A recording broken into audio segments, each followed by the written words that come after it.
Hello, and welcome back to the last episode of 2025. And it feels so ironic that we're here, that we're landing on this topic that feels like it's been such the through line for, well, of course, the last 12 years, of being in business, but also just in life in general. And I want today's podcast conversation to spark something in us as we dream into 2026. Because here's the reality. We say the saying, how you do anything is how you do everything. I actually had that framed in my office when I used to work in collegiate athletics. I had it on the wall. And I want to take that sentiment a little deeper today on the podcast and in this conversation specifically. And I want to talk about main premise. Now, this is something, if you've been here for a minute, that you've heard me talk about a lot. And what I mean by main premise is really like the underlying belief system that is the operating system for your entire life. And if we peel this back and we go deeper than just your business strategy, your offers, your prices, your ideal client, your messaging, all these layers of things that are relevant and important when it comes to our businesses, the bottom line is that they are built on the foundation of a main premise that is running your life, that is running your operating system in every given moment. And if that main premise is a series of beliefs that sound like how you grew up, which for most people watching this right now, you grew up in a state of consciousness that was not at the level of evolution that you're at today. And the relationship to all of the resources in your life were sort of like the chess pieces on the board that people in your life were playing with and telling you this is how the game of life is played. That's how I grew up. And when I became an entrepreneur in 2014, but also years before that, I was in this place of deep curiosity, this deep place of wondering and thinking about people who had had higher levels of success than the people that were in my daily life. I mean, even my bosses, when I worked in collegiate athletics, who were earning more than them, who had more sovereignty. And maybe that's not the right word because at the end of the day, we're all sovereign beings, whether we realize it or not. They had more autonomy, they had more freedom. When I think about it, there were 50, 60-year-old people at my place of employment who had bosses who were in charge of whether or not that person at whatever age and stage they were at got a raise. And I remember just thinking about this, about how that didn't feel like a really good arrangement, that was kind of bad math. And that the system itself was its own sort of weird pyramid, even though people are always calling, different types of businesses pyramid schemes. The reality was I got a promotion every 2 years, and that was allegedly a really big deal in my organization. It's something that people were really like, wow about. And there's even a point where one of my senior admins came into my office and he congratulated me on having my last promotion. And then he said, all right, now settle down and do your job, like for a while. And I remember it just like sparked something in me. It was like the pattern is full moment. And I just thought, settle down and do your job for a while, which was code for accept the reality that you're living, accept the isness of this. And the isness of that was I was working 60 hours a week, often, nights and weekends. I was missing holidays. I was exhausted most of the time. I was wearing clothes that just didn't feel good every day. I was required to sit through meetings. I was required to just do the job of like three different people. And I learned so much from all of it. It was so expansive in so many ways. I wouldn't trade any of it for anything in the world. But what I was realizing in my calculations was this is bad math for the life that I want to be living. And of course, when I became a mom, it was really, really bad math because I was now crying, dropping my daughter off at the daycare provider's house in our neighborhood and just having to, work for a living here. And I was missing the moments I wasn't going to get a replay on. I remember there's one day I was sitting in a meeting and the daycare provider sent me a text and it was a picture of my daughter wearing some janky hat that didn't belong to her, standing on the back deck. And she said, I think she's getting close to taking her first steps. And it crushed me. I felt like the bottom fell out. I'm sitting in this meeting wearing these dress pants and these high heels, listening to people talk in circles about the same things we've been talking about for years on end, knowing that the culture is not going to change and therefore the situation at hand is not going to change no matter what I say, because I'm sitting in this seat and here's where my seniority is. It's beneath these other people's. And so because of the hierarchical nature of that career, it didn't matter how much of a hotshot I was, right? The egos in the room are too big. The structure is literally built this way for it to operate in this way. It's just how it is. Not even knocking it. I'm just saying the real thing. So I'm sitting here in this meeting and I'm like, my kid is the most important person in my world next to my husband, and I'm missing it. And I'm missing it. And that's on me. And what's most important is I didn't want to miss it. Here's the thing. If you're listening to this and you're like, I like what I'm doing. Great. I love that for you. I didn't. And so this is really a conversation for the people who are in a financial situation right now that feels like you're trapped and you're also not enjoying it. Okay? I'm making us really look at this because here's the truth. That version of me had to make a decision in order to change my reality. I needed to assume a new identity in order to create a new reality for myself and my family to live into. And my identity was really like a set point, and it was a play out of the patterns that I had been running for my whole life. And so it's like, of course, of course. And one of the places where I see our whole lives are sort of built on this axis of reality is it's all in relationship to money. It's all in relationship to the patterns that we have about money and the patterns that we're running about money. And I think that I'm going to be totally honest with you. It's something that I've sort of avoided talking about, even though I've written a book about it, even though I have a program on it, even though I've taught a lot about money. 2026 is a year where we're going to be talking about it a whole lot more. There's a new book that I'm writing right now. But money, just like everything else, has a pattern. And if you follow the rope far enough back, what you're going to realize, most people, that pattern is at the root of why your life is set up the way that it is set up, why you reckon with and deal with the same things over and over and over and over again, why you avoid certain things, why your bank account looks exactly the same year after year, month after month, why you are frustrated and sick of it. And what I want you guys to hear is that that version of me made a conscious choice to do things differently and realized that the place where I was going to have the greatest gain was in changing my relationship to money. Yes, with, but to money. And I had to look at my patterns.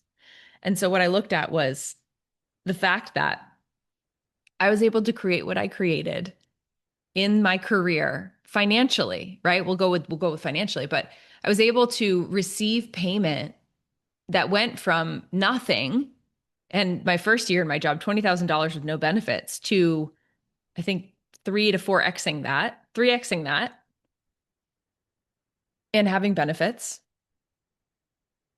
And I contributed a whole lot for that to happen. So I remember just thinking about it and just going, I had to continue to make these conscious shifts and decisions along the way to become a new version of myself. And in doing so, I was able to change my reality. And so learning that equation And just spending time getting really, really curious about what our beliefs are, our belief sets are about money is a really important fundamental step in the process. Because here's the deal, if you are not asking that question, you are not changing your reality as it relates to money, because you're going to continue to live the same story over and over and over again if money has like a static capacity. Um, the next piece is recognizing that the desire or the dream, right? If the dream is in you, it's for you, is the direction in and of itself. And in order for the dream to be realized, in most cases, there has to be a change in the financial circumstance. And so I want that to be a mirror for you that the dream itself is literally part of the system upgrade process. It's like a tool. The dream itself is the thing that comes in to help you get the new operating system. And when you pursue that, when you move with that dream and that desire and that elevated emotional reality that you're wanting to step into, all of the action steps that you're meant to take are baked in and they come with it. But the key and the lock is this: you have to decide that it's just going to happen. Like, you just have to decide. And so there was a moment for me where there was just a point of no return, right? You have to go to the point of no return. Where I see so many people sitting right now, and this is even some of the clients that I'm coaching in this exact moment, they are comfortable straddling the line of discomfort. They're comfortable living the life that they don't really want and playing in the aspirational field of what it is that they do want. They are comfortable at the set point that they have right now financially, and they're too afraid to take the risk to change the thermostat and, essentially what comes with that. But in order to create a new set point, you have to turn the thermostat up. You've got to change the dial. And I say up because I live in a cold place. So, we're talking heat these days. The new opportunities are going to arrive. The actionable steps are going to arrive. They're going to meet you on the path as you elevate and change your belief system. And the thing about this is that living into the new identity that requires a new belief system, there's no other alternative, right? Once you decide to cross over that threshold. Because if it doesn't shift, then you're still living in the old one. So right now, here's a question to ask yourself. What current beliefs, what current identity is your life a reflection of? Just want you to think about that for a second. If money is neutral and it's just mirroring back to you what your current beliefs are about life, about your main premise, about what's possible when it comes to money, what is it showing you?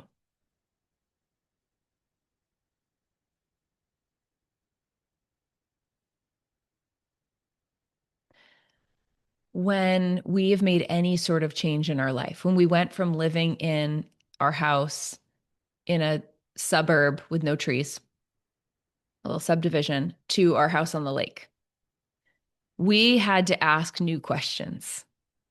When we decided to build a multiple six-figure addition on that cottage on the lake, we had to ask different questions. In fact, I remember being on the phone with the bank, my mortgage person, actually asking him for advice on what we should do. And he said, "You don't have enough equity in the cottage right now.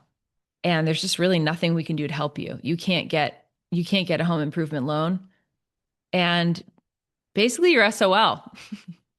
And I remember feeling this really calm clarity burning inside of me. And it was that if I wanted to live a different reality, I was going to have to live a different reality. I was going to have to become the person who was operating in her world, her business financially, who could take multiple six figures in cash and pay it for an addition on our house. And so I did it. We did it. But we really had to live into a new story of ourselves in order to make that happen. Then you fast forward to choosing to homeschool our daughter. Seems like that wouldn't be really a controversial thing, but it was a controversial thing because we had to assume a new identity. We had to meet the parts of ourselves that would have judged ourselves for choosing that. Then we decided to build the treehouse. Of course, along the way, there were all these different things, hosting luxury retreats at 5-figure retreat houses on the beach, traveling, doing all kinds of things in just really, really different ways than not just the way we grew up, but like the people that we spend the most time with in our daily life at the time, right? Then we go to build the treehouse, which costs more than the home edition. And again, we had to upgrade the identity. It was weird for me too, because I had to not only upgrade the identity to pay for it, but I had to become a version of myself that wanted to have an office that was A, this nice, that was B, outside of the home as a working mom, that was going to change the environment and the landscape for my neighbors who were not super happy about that when we made the decision to do it. In fact, it was really stressful. I had to step into that identity of somebody who was building something that was not just about me, that was about the people that were going to come up here and have experiences, the retreats I was going to be able to host here, the legacy that this space was going to operate and offer to people that we love living on a lake so that we could add more fullness. And it's been incredible in every way. And the people who've come and spent time here have said to me over and over again, it changed me. My time in New Hampshire changed me. So, what I want you to understand is that the main premise of your life as it relates to money is playing out right now in the way that you answer your kids' questions when they ask why you have to work or why, you know, your partner can't come and be part of something or why anything. I mean, really, this is like we're opening up a portal here. But what I want you to hear me say is that you're in the driver's seat. And that's the really good news. And there's a way to make radical change as it relates to money, but it's going to require you to upgrade your hard drive. It's going to require you to decide who you are. And there's a really simple way to say it. And it's thinking about the dream or the vision or whom it is that you want to be next on your life journey, and then deciding that you're going to move like that version of you.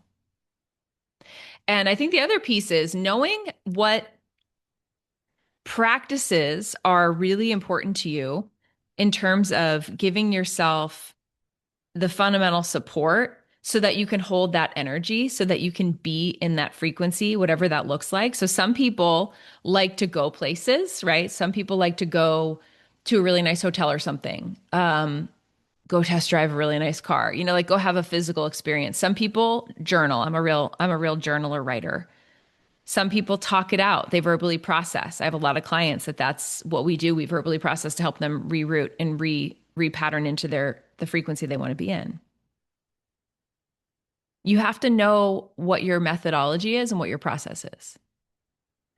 And you also have to understand that all the choices you're making in the day, all of the things you're sort of rendezvousing with, the ways you're kind of get mixed up with things are part of your patterning.